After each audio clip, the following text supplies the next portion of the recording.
Alice's Adventure in Wonderland.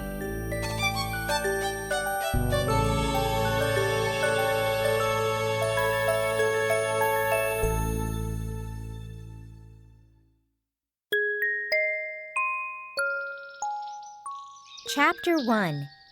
Down the Rabbit Hole.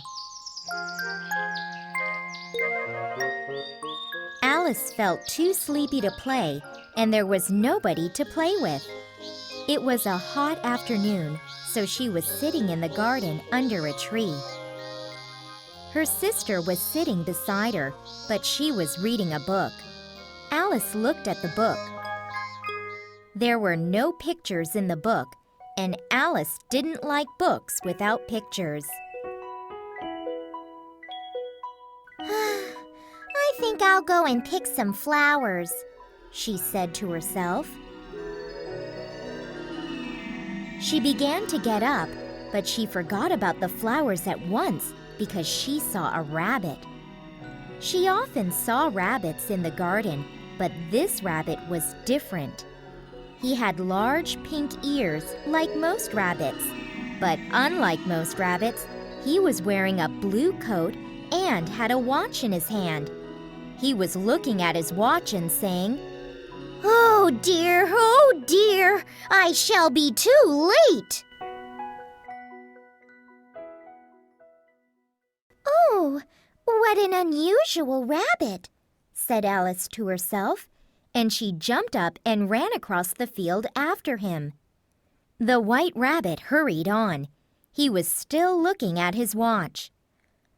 "I'll catch him at the fence," thought Alice. But when the rabbit came to the fence, he suddenly went down a rabbit hole. Alice followed him. She was inside a dark hole and she was falling. Either the hole was very deep or she was falling very slowly. She saw lots of things on her way down. There were cupboards on the sides of the hole and maps and pictures. She fell and fell such a long way. She began to think she was going to fall all the way to Australia. But after a very long time, her fall suddenly came to an end. Alice found herself sitting on a heap of dry leaves, and she wasn't hurt at all. She stood up quickly. She could see the white rabbit in the distance. He was still hurrying and looking at his watch. "I mustn't lose him now," thought Alice. She ran after him. As he turned a corner, she heard him say, oh dear, I'm so late." Alice was close behind him, but when she turned the corner, the white rabbit was not there anymore. Alice looked around. She was in a long, dark, empty hall, but some lamps on the ceiling gave it light. There were doors all around the hall. Did the rabbit go out of one of the doors? She walked right around and tried to open each door, but she couldn't. There weren't any keys. "It isn't a very good idea to run down rabbit holes after rabbits," she decided. Suddenly, she noticed a small table in the middle of the hall. There was nothing on it except a small gold key. She picked up the key and ran to one of the doors, but the key was too small to open the door. Alice was trying all the doors for a second time when she saw a low curtain.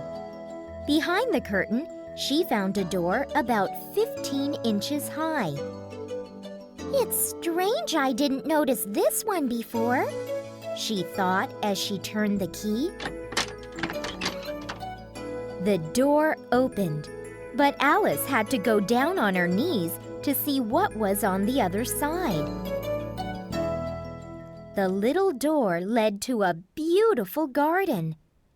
Alice wanted very much to go into that beautiful garden, but she was too big.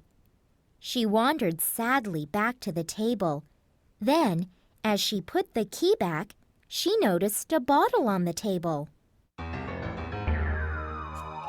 "That's funny. This bottle wasn't here before," she said in surprise. She picked it up. There was a piece of paper on the bottle. Alice read these words, "Drink me." So she did, and the drink tasted so nice that she drank it all. "Oh, what's happening?" cried Alice. "I do feel strange." She was getting smaller and smaller.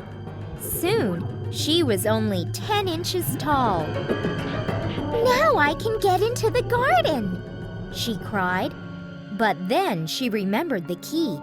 It was on top of the table, and of course, she couldn't reach it now because she was much too small. "I'll never get out of this hole," thought Alice sadly. "I can't climb up that table leg." Then she noticed a very small cake on the floor beside her. She picked it up and read the words, "Eat me," on top of the cake. "Will it make me bigger or smaller?" Alice wondered. "I'm not a very useful size now, so I suppose it doesn't really matter," she decided. She put the cake in her mouth. "Ow!" cried Alice as her head hit the ceiling of the hall. She was suddenly 9 feet tall. She quickly picked up the little gold key and went to the door to the garden. Now she was so tall that she could only see the garden if she lay down and looked through the door with one eye. "Oh, what can I do now?" said Alice. "I'll never get into that garden." She sat down and began to cry. Her tears were so big that they soon made a small lake which covered half the hall. Alice stopped crying when she heard footsteps in the distance. She looked up and dried her eyes as the White Rabbit came into the hall. He was carrying white gloves in one hand and a pink fan in the other. He was still talking to himself, but Alice needed help badly, so she began, "Excuse me, sir." The sound of Alice's voice took the rabbit by surprise. He dropped his gloves and fan and turned and ran away.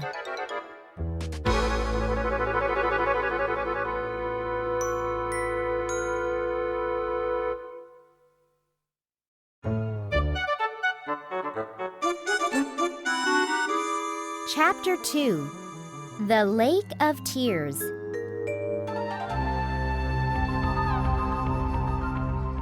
It was so hot in the hall that Alice picked up the pink fan and began fanning herself. "Oh dear," she said to herself. "I'm all alone again. How will I find my way home?" And she started to cry once more. But as she fanned herself, she became smaller and smaller. And as she cried, the lake of tears got bigger and bigger. Soon, the lake around Alice was so deep that she had to stop crying and start swimming.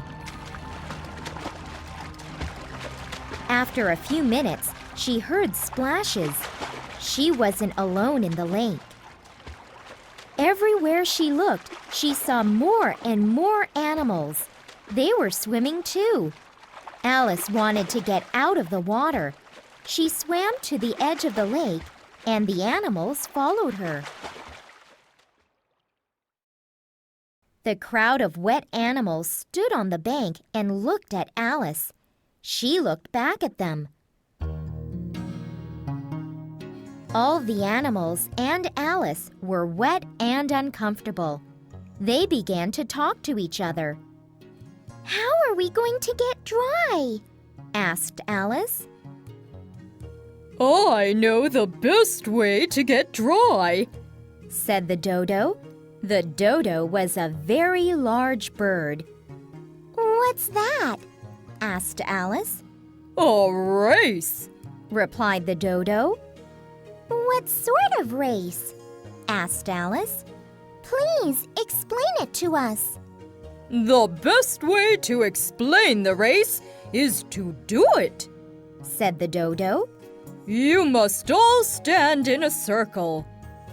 Alice and all the animals stood in a circle. "Now," said the dodo, "you must all run about." They all ran about for half an hour until the dodo suddenly called, "Stop! The race is over!" "Who has won?" shouted all the animals. The dodo thought for a few minutes. Then he said, "Everyone has won. Everyone must have a prize, and she must give the prizes." He pointed at Alice.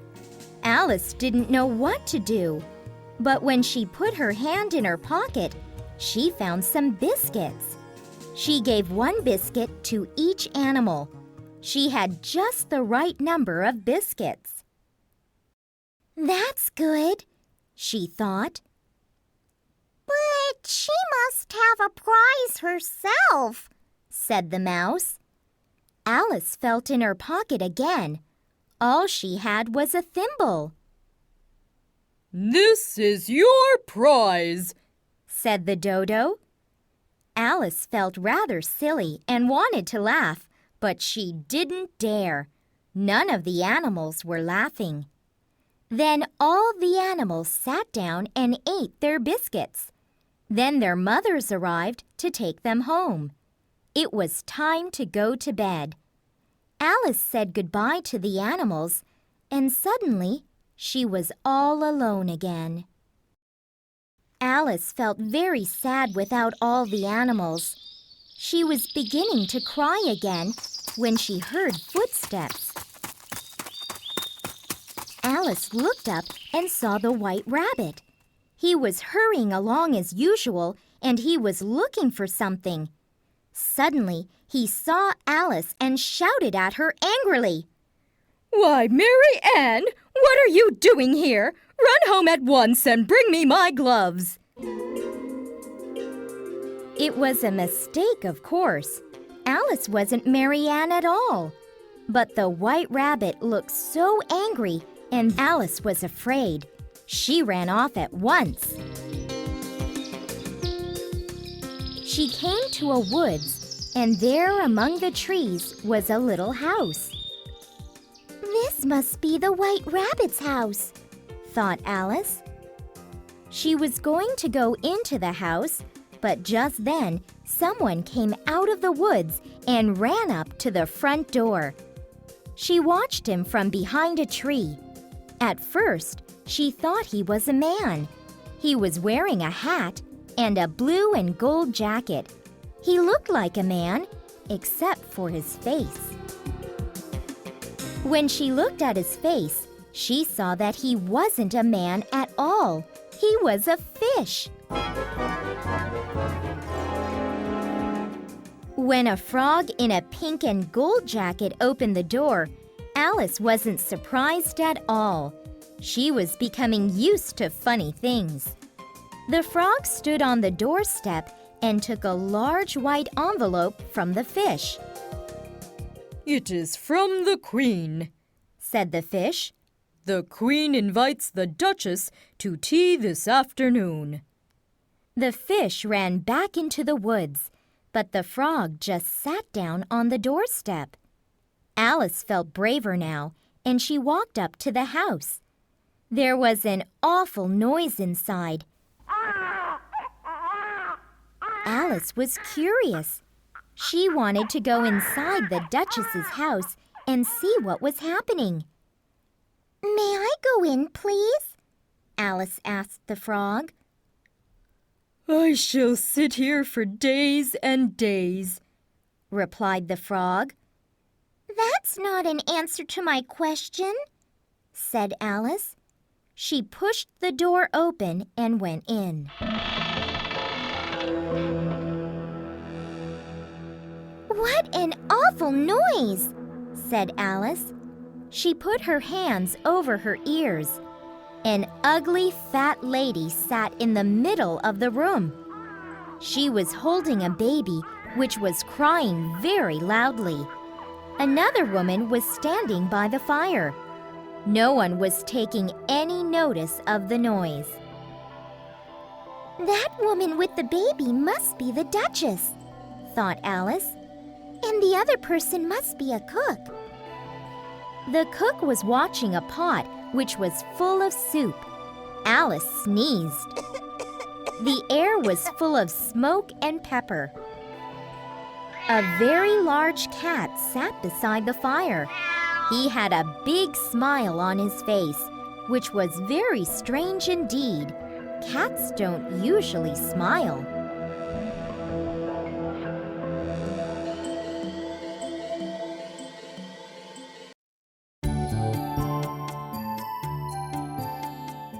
Chapter 3. The Cheshire Cat and a Mad Tea Party. Why is your cat smiling? Asked Alice. It's a Cheshire Cat, said the Duchess. And that's why. I've heard stop grinning like a Cheshire Cat, thought Alice to herself. But I didn't think there really was such a thing as a Cheshire Cat. Suddenly, the cook began to throw every object she could reach at the Duchess. She threw cups, plates, and pots. Although some of the things hit her, the Duchess took no notice. Then the cook turned back to the soup, and the Duchess began to sing a song. It was difficult to hear the words because the baby was crying so loudly. But what Alice could hear was very silly. Speak roughly to your little boy and beat him when he sneezes. He only does it to annoy because he knows it teases. After a few minutes, the Duchess stopped singing and threw the baby to Alice. Catch! She shouted. You may hold the baby if you like. I have to go and get ready to see the Queen. She hurried out of the room. Alice didn't dare stay in the kitchen with the cook. She didn't want the cook to start throwing things at her, so she took the baby outside. I'll have to take the baby home with me, thought Alice. If I leave it here, the cook and the Duchess will kill it. It was difficult to hold the baby because it was such a funny shape. It moved about all the time too, and it was making very strange noises. Oh dear, thought Alice. What's the matter with it? She looked at it carefully for the first time. Its face was changing. Its eyes were getting smaller, and its ears were getting bigger. Why? Cried Alice. I think you look more like a pig than a baby. Perhaps you really are a pig. What shall I do with the pig when I get home? The baby began to move about so wildly that Alice couldn't hold it anymore. So she put it on the ground and it ran off into the woods. Alice was rather glad. Then, to her surprise, she noticed the Cheshire Cat again. He was now sitting on a branch of a tree only a few yards away. He was still smiling. Cheshire Puss, she began. Can you tell me, please, which way I ought to go from here? That depends on where you want to get to, said the cat. It doesn't matter, really, said Alice. Then it doesn't matter which way you go, said the cat. But I must arrive somewhere, added Alice. Oh, you'll certainly do that, said the cat, if you walk long enough. This was plainly true, but it didn't really help. Alice tried another question. What sort of people live around here? She asked. The cat pointed to the right. If you go that way, he said, you'll come to the Hatter's house. If you go the other way, you'll meet the March Hare. Visit them if you like. They're both mad. Oh, I don't want to meet mad people, said Alice. You can't help that, said the cat. We're all mad here. I'm mad, you're mad. How do you know I'm mad? Asked Alice. You must be mad, said the cat. Only mad people come here. Are you going to tea with the Queen? He added. She hasn't invited me, said Alice sadly. You'll see me there, said the cat. As he spoke, he disappeared. Alice did not go much further before she came to the March Hare's house. She was sure it was his house because it looked like a hare. It had 2 tall chimneys which were the same shape as a hare's ears. The roof was made of fur. Oh dear, thought Alice when she looked at the house. I hope the March Hare isn't too mad.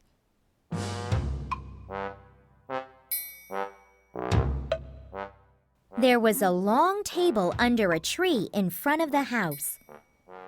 The March Hare and the Hatter, Alice knew it was the Hatter because he was wearing a hat, were sitting at one corner of the table. They were having a tea party. A dormouse sat between them, but he was fast asleep. When the March Hare and the Hatter saw Alice, who was coming toward them, they shouted, "There's no room at the table, no room!" "Don't be silly. There's plenty of room," said Alice. She sat down in a large chair at one end of the table. "What day of the month is it?" asked the Hatter. Alice thought for a moment. "The 4th." The Hatter looked at his large pocket watch and said, "2 days wrong. I knew it wasn't right to put butter in the works." He looked angrily at the March Hare. "But it was the best butter," replied the March Hare. He took the watch from the Hatter and looked at it sadly. Then, to Alice's surprise, he put it in his cup of tea. He looked at it again. Alice broke the silence. "What a funny watch," she said. "It tells the day of the month, but it doesn't tell what time it is." "Why should it?" asked the Hatter. "It's always 5 o'clock." Alice had an idea. "Is that why there are so many tea things on the table?" she asked. "Yes," said the Hatter. "It's always tea time, so we never have a chance to wash the cups and plates." "The Dormouse must tell us a story. Wake up, Dormouse!" cried the other two together. The Hatter poured a little hot tea on his nose, and the Dormouse slowly opened his eyes. "Tell us a story," said the Match Hare. "And be quick," added the Hatter, "or you'll fall asleep again." "Once upon a time, there were 3 sisters," began the Dormouse, "and they lived at the bottom of a well. The sisters were learning to draw." The Dormouse went on, in a slow, sleepy voice. They drew everything that begins with, YM, asked Alice. But the Dormouse was asleep again, and although the March Hare and the Hatter hit him quite hard, he wouldn't wake up. Alice decided to leave. When she turned back for a last look at the house, the Hatter and the March Hare were trying to put the Dormouse into the teapot.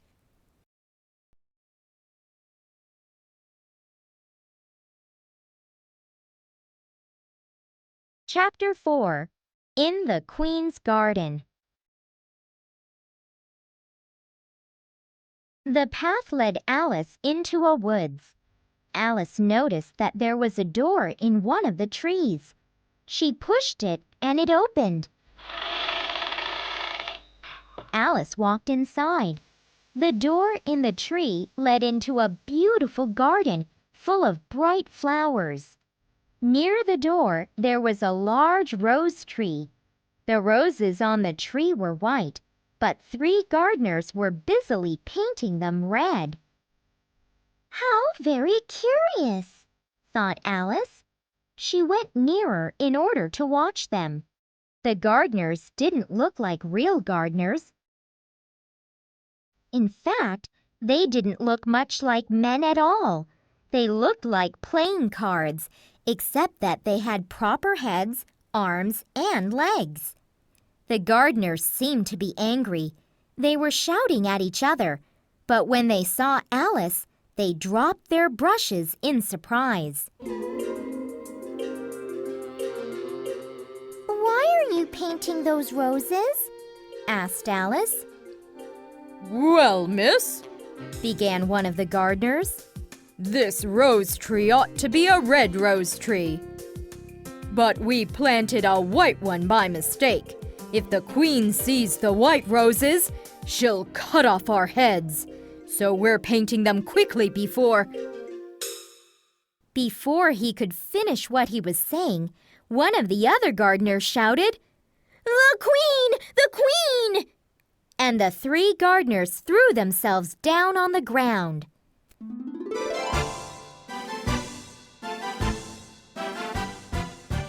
Alice looked around. She wanted to see the Queen. First came 10 soldiers. 10 courtiers in very fine clothes followed them. Just like the gardeners, they were the shape of playing cards. Next came the people who were going to have tea with the Queen. Alice couldn't see the Duchess, but she did see the White Rabbit. She thought she saw the cat too, but he quickly disappeared. Then came the Knave of Hearts. He was carrying the king's crown on a red cushion. At last, Alice saw the King and Queen of Hearts. They looked just like the pictures on the pack of cards Alice had at home.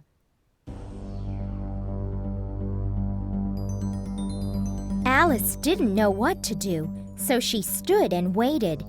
When the King and Queen came opposite her, they stopped and looked at her. "Who is this?" the Queen asked the Knave of Hearts. He just smiled and looked silly. "What's your name, child?" shouted the Queen. My name is Alice, Your Majesty, said Alice very politely. She told herself, I mustn't be afraid. They're only playing cards. "And who are these?" said the Queen. She pointed at the gardeners. They were still lying on the ground face down. How should I know? Said Alice. It's no business of mine.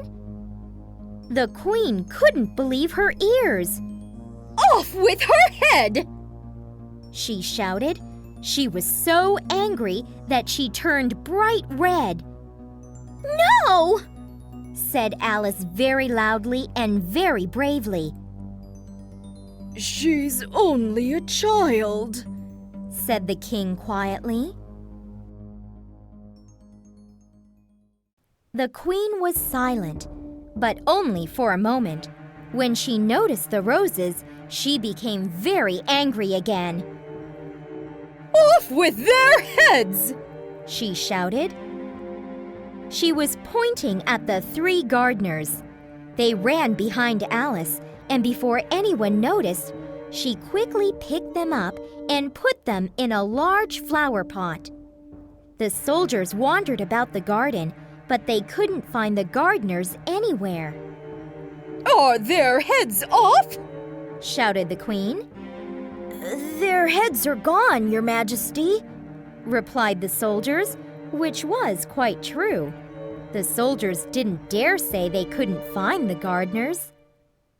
The queen looked at Alice again and asked, "Have you seen the mock turtle yet?" "No," said Alice. She didn't know what a mock turtle was. She knew that mock turtle soup was called mock turtle because it wasn't really made of turtles, but only tasted like it. "Could I really see a mock turtle?" she wondered. "The griffin will take you," said the queen. Then she and all the other people went off to tea. Alice looked around the garden. She seemed to be alone again and didn't know what to expect next. She didn't know what a griffin was, so how could she find him and ask him to take her to see the mock turtle? She wandered a little along the path. Then she noticed something and stopped. An animal was asleep in the sun near the path. He woke up and looked at Alice.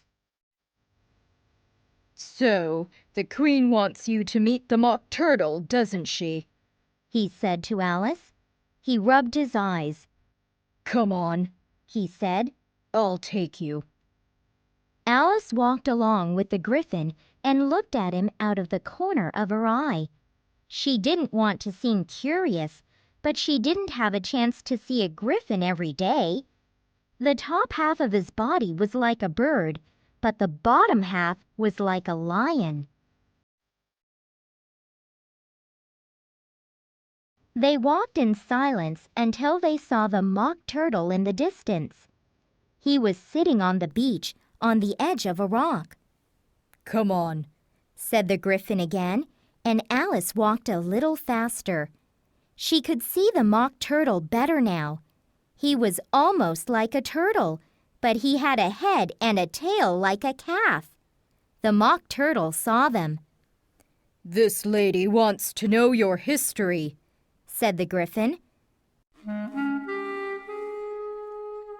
At once, the mock turtle looked very sad. Alice felt sorry for him. "I'll tell you, if I must," said the mock turtle. "Sit down and don't speak until I have finished." Alice and the griffin sat down, but for a few minutes, nobody spoke. "He'll never finish if he doesn't start," thought Alice to herself. They all sat in silence. Then at last, the mock turtle started to speak. "Once," he said, "I was a real turtle." A very long silence followed. Then Alice saw that the mock turtle was crying. He was probably crying because he was only a mock turtle now, not a real turtle. Alice was going to get up and say, "Thank you for your interesting story," just to be polite. But she wasn't quite sure whether that was the end of the story or not. She waited a bit longer. Suddenly, the mock turtle began to speak again. "When we were little," he said, "we went to school in the sea. Our teacher was an old turtle. We called him Tortoise." "Why did you call him Tortoise?" asked Alice. "You said he was a turtle, not a tortoise." "We call him Tortoise Because he taught us, said the Mock Turtle angrily. You really aren't very clever if you don't understand that. Why do you ask such simple questions? Asked the Gryphon. They both looked at poor Alice. She felt very silly. At last, the Gryphon said to the Mock Turtle, Get on with it. We haven't got all day. The Mock Turtle told Alice about his school. Alice listened carefully, but everything he said was rather strange. The subjects he studied weren't quite the same as the things Alice learned at school. She didn't really understand the words he used, but she was afraid to ask questions. She didn't want the Mock Turtle to start crying again. Instead, she asked politely, How many hours a day did you have lessons? 10 hours the first day, answered the Mock Turtle. 9 hours the next day, 8 hours the next day. How curious, said Alice. That's why they're called lessons, explained the Gryphon. There are less of them each day. Alice thought about this new idea. What happened on the 11th day? She asked. It was a holiday, of course, said the Mock Turtle. And the 12th day? Asked Alice. She liked the idea of fewer lessons every day and wanted to know more about it. But the Gryphon and the Mock Turtle thought it was all so simple that they didn't need to explain it anymore. That's enough about lessons, said the Gryphon. Let's talk about games now. You haven't lived under the sea, have you? said the Mock Turtle to Alice. I haven't, said Alice. And you haven't ever met a lobster. Alice was going to say, No, but I've eaten one. But she stopped herself and simply said, No. So you don't know what a lobster quadrille is? No, I don't think so, said Alice. Is it a sort of dance? We'll show you, said the Mock Turtle. He began to sing a song very slowly and very sadly, while he and the Gryphon danced around Alice. This is what he sang.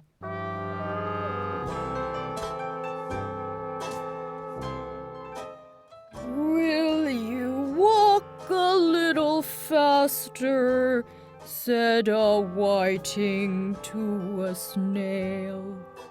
There's a porpoise close behind us, and he's treading on my tail.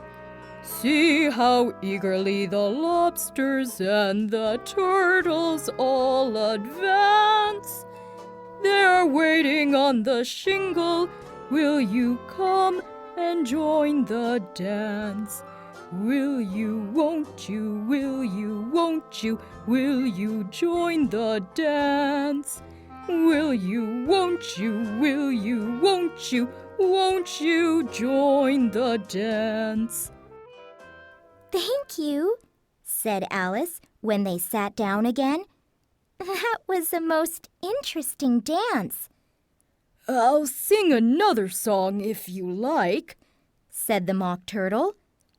Sing her turtle soup, said the Gryphon before Alice could answer. Yes, please do, said Alice weakly. She hoped the song wasn't very long. The Mock Turtle began with tears in his eyes. Beautiful soup, beautiful soup, soup of the evening, beautiful, beautiful soup. He was about to go on when they heard a cry in the distance. "The trial's beginning!" "Come on," said the Gryphon, and he took Alice's hand. "What trial is it?" asked Alice. But the Gryphon only answered, "Come on!" and ran faster. In the distance, Alice could still hear the Mock Turtle's sad song. Soup of the evening, beautiful, beautiful soup.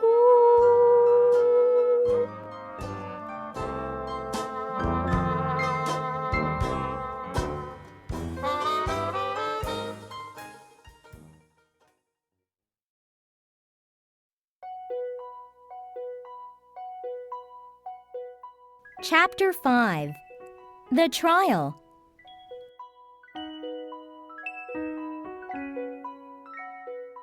When Alice and the Gryphon arrived at the court, the King and Queen of Hearts were already there.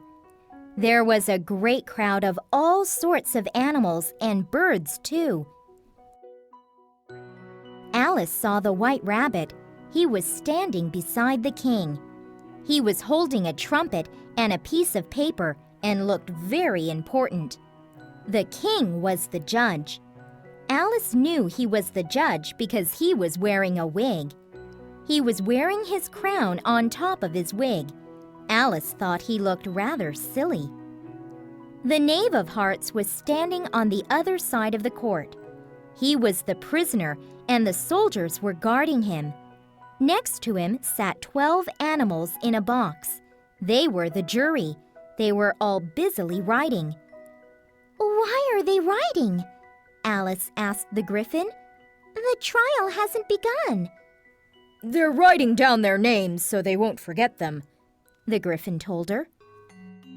In the middle of the court, there was a large plate of jam tarts. Alice began to feel rather hungry. "I hope the trial will be over soon," thought Alice. "Then we can eat the food."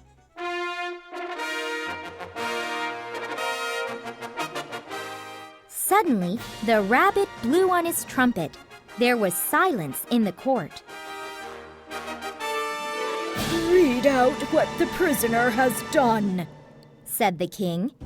The rabbit looked at his piece of paper and read, "The Queen of Hearts, she made some tarts, all on a summer day.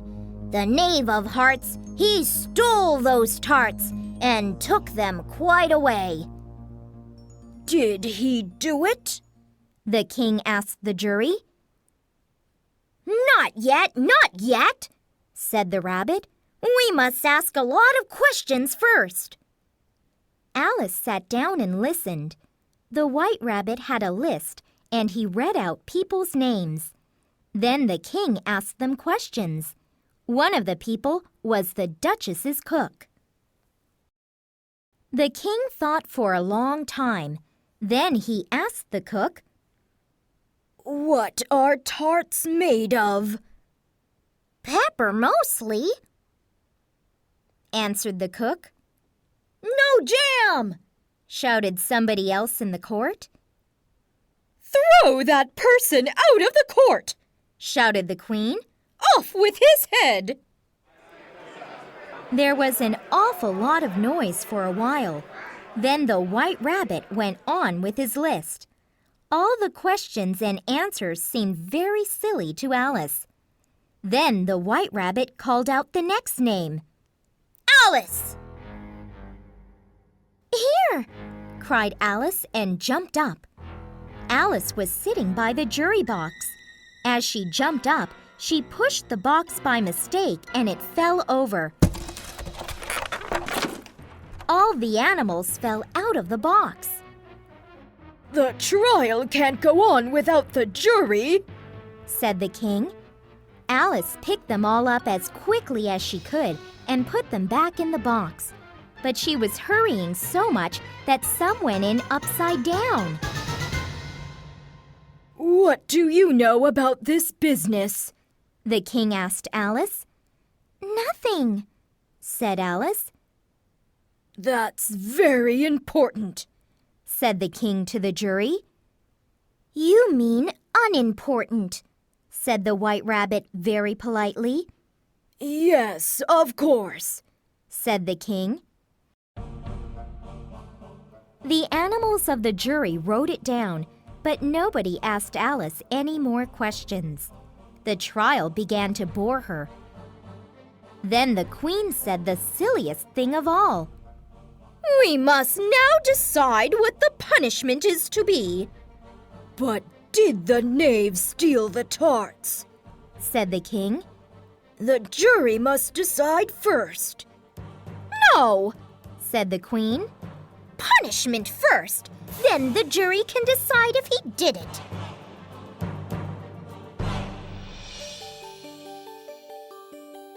Alice couldn't keep quiet any longer. She was so angry that she quite forgot to be polite. She jumped up and shouted, That's silly! You can't have the punishment first! Everyone in the court looked at her. Off with her head! Shouted the angry queen. I'm not afraid of you, said Alice. You're only a pack of playing cards. As Alice spoke, all the playing cards rose together into the air and flew down onto her. She tried to beat them off. Alice found she was lying in the garden under the tree.